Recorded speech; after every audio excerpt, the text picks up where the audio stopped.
بعضې کسان د کاهلۍ او د سستۍ نه کار اخلي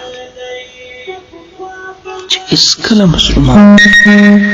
کاهلۍ او سستي په کار نه ده. امیر المؤمنین عمر فاروق رضی الله عنه مبارک یو ځوان ولیدی، هغه داسې سوکر روان د مبارک ورته خوشکه وکړه، په دوره یې وویل چې په تا څه سوي دي؟ چسب ځه، زموږ نن دغه حال دی. هغه یو ملګري خبره ده، هغه وایي د یو چینایي څخه پوښتنه وکړه چې ستا ورونه او ستا بچیان په څه باندې اخته دي؟ ول هغو د خپلو بچیانو د ورونو معلومات راله راکړئ چې زه په دا کار اخته یم، یو مې په فلاني ځای کې کارګر دی، یو فلاني ځای کې افسر دی، بل فلاني ځای کې منشي دی، بل فلاني ځای کې دا دی. ملګري وایي بیا مې د سوندې څه پوښتنه وکړه چې ستا بچیان او ستا ورونه څه کار کوي؟ وایي هغه ګورو دا خپل کارونه راوښول چې دغه سړی دا کار کوي او په دا ټیم او دا کار کوي او دا وایي په هغې نه و پکښې کړي. وایي دا رنګه مې خیر ته د پنجابي نه پوښتنه وکړه، دا رقم مې د بل یو نه پوښتنه وکړه، راځه. یعنې دنیا کې چې کوم قومونه آباد دي، حال دا چې وایي مسلمانان هم نه دي. هندو نه مې پوښتنه وکړه، د سیک نه مې پوښتنه وکړله، د هغو هر بچی به په خپل هغه ډیپټي باندې په پوره توجه سره لګیا و، ولو که هغو هر څه کار کوي. وایي د یو مسلمان نه مې پوښتنه وکړه، وایي هغه مسلمان ناوله دې راته وکړله، وایي زما یو مشری بچی دی، وایي هغه سهار ماخستن په 1 بجې 2 بجې کور ته راسي، بیا تر سهار تر 11 بجو باندې بیدی،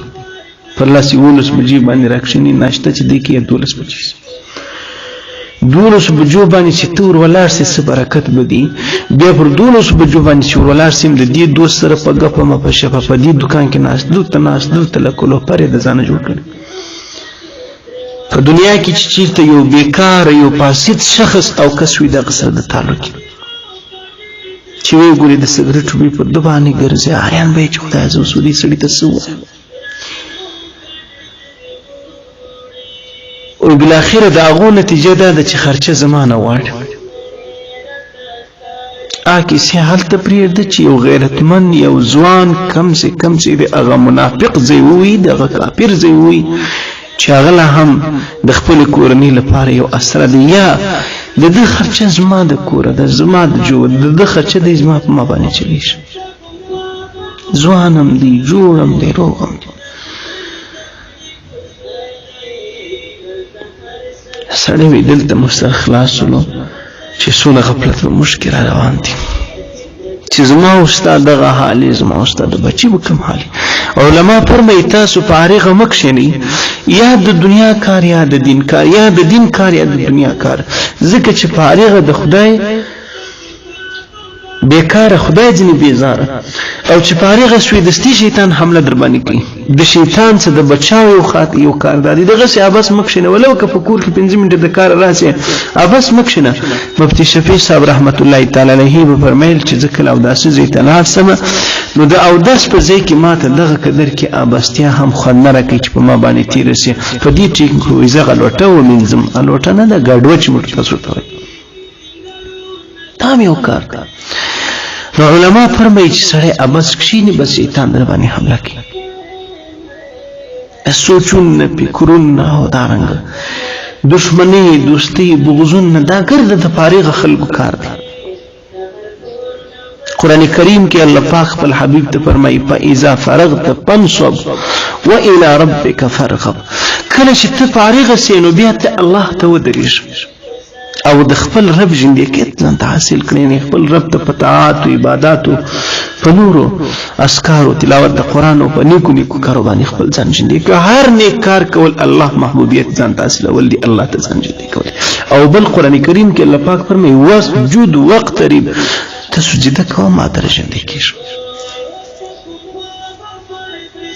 هذه وجه زما ګران عزتمن درونو علما فرمایي دغه آیات ته وګوره، نبی کریم علیه الصلاۃ والسلام مبارک تعالی فرمایي چې د امام الانبیاء کار د دین دعوت هغه پټي نه کړل، هغه رمي نه پولي، هغه تجارت نه کوي، هغه بلکې دغه د ژوند مقصد او الله لږلی دغه لپاره د پیغمبري سره د مرګ پرې چې د خدای احکام د خدای د بندگانو پر رسول، دا ټول کار عبادت چې په هغه کې الله وي دغه څه فارغ سي نو بس تلمونځ کوه. نو ما ته د بسنګ دغه سي ناسته جایز شو. او اوس له یو بل غم هم مشتاس په کور باندې راغلی دی صاحب مان لوی سور سړی به درمیان په ډوډۍ بنه ماړیږي او نوم به صاحب مان د ډانچي او بدني ته وګوري سړی به تی بیریږي او دی به په ګیم باندې مصروفي د کشنی سره دا کار د کشنی کار هغه له دونه خبره نه د کشنی دی بیا عقل دی نه پوه دی د دې لوی سړي سره چې غسر یو من دی دغه سړي سره مبارک څه چم کوي دې ته مبارک څنګه سر خلاص دې چې په خبره سر په خپل نه کې خلاص شکر خو نه راځي خو ژر دراله هدي وجه زما ګران عزت مند مور تاسو به د ځان سره کشنیان نه کو جوړ او ډیر پام فکر وکړو چین په دنیا کې ویول پر مخ باندې دي د دې وجه پر مخ دي چې په دې کې بیکاره سړی د حکومت لروي هم نه پاتې کیږي حکومت جرمانه کوي چې ته بیکاره ورګرځي چې سړی بیکاره سي دا غنه پاسید لو پر لو چکتي جوړیږي هغه به د خپل جیب خرچه مرچه په چش پیدا کوي نو اخر ته به ډاکام وي اخر ته به د بل په عزت معنی ما اخر ته به مطلب توري تیاری جوړي د خپل کورنۍ لپاره بم غم او نسل جوړیږي او د پردي انسانانو مسایګانو د کړ لپاره په